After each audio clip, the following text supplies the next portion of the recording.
Hi, this is Brass Check, and we're going to read a very important article. Just came out, a study by Ohio State University. Household chemical use linked to child language delays. And we're reading it for you because the chances of you ever seeing this in the mainstream news media are slim and none. And if you want to know why, just watch TV for a little while and see how many toxic household cleaning products are advertised on television. So this will never be reported by the news.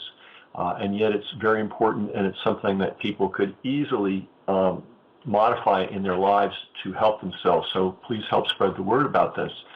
So here's the story. Young children from low-income homes whose mothers reported frequent use of toxic chemicals, such as household cleaners, were more likely to show delays in language development by the age of 2. A new study found. In addition, the children scored lower on a test of cognitive development. These developmental delays were evident even when researchers took into account factors such as the education and income of the mothers, which is also linked to children's language and development skills. The findings provide additional evidence of the need for pediatricians and other healthcare providers to counsel parents of young children to restrict their use of toxic household chemicals, said the lead author of the study and senior research associate at Ohio State University.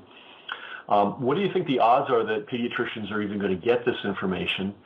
Because I've discovered a lot of doctors just don't like to read. And if they actually get the information, that they're going to take any steps to advise their patients.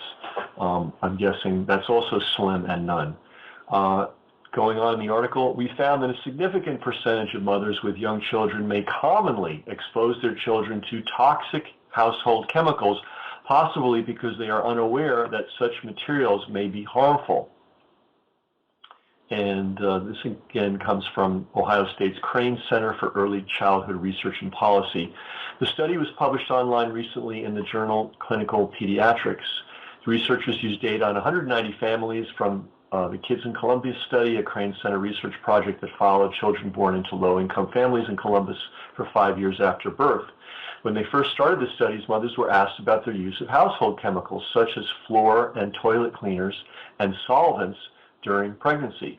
They were asked again when their child was 14 to 23 months old. Mothers also reported whether they had mold in the home, their use of pesticides, and neighborhood pollution sources.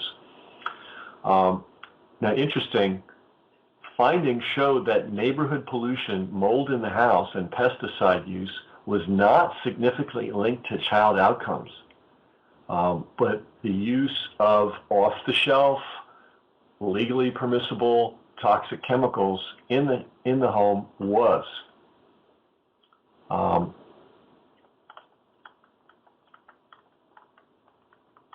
Exposure to toxic chemicals was reported by about 20% of mothers during pregnancy, but that increased to 30% when the children were between 1 and 2 years old.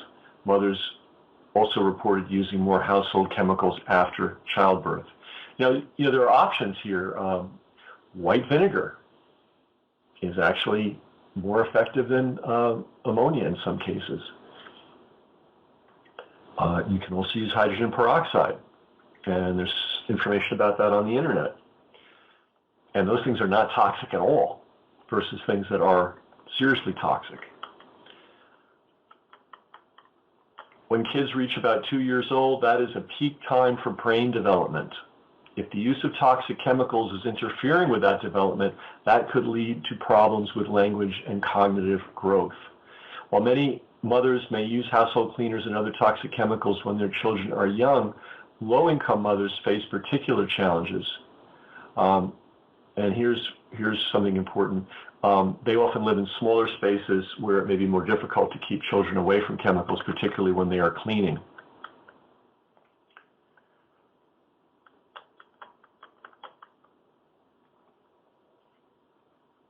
And the findings do show that pediatricians need to emphasize that pregnancy is not the only time for mothers to be concerned about chemical use, the study said. Parents need to understand the delicacy of brain development in the first several years of life and their children's susceptibility to chemical exposure. Every single thing used in the home that comes from the supermarket for cleaning can be replaced with something non-toxic. I've given you a few tips: hydrogen peroxide, white vinegar, and you can do research. There's whole books on this. You have to know that this information exists, and then you can go out and do your own research. But here's the key: you are never, ever, ever going to hear about this on television, because the advertisers own television, and they're not going to share the information with you.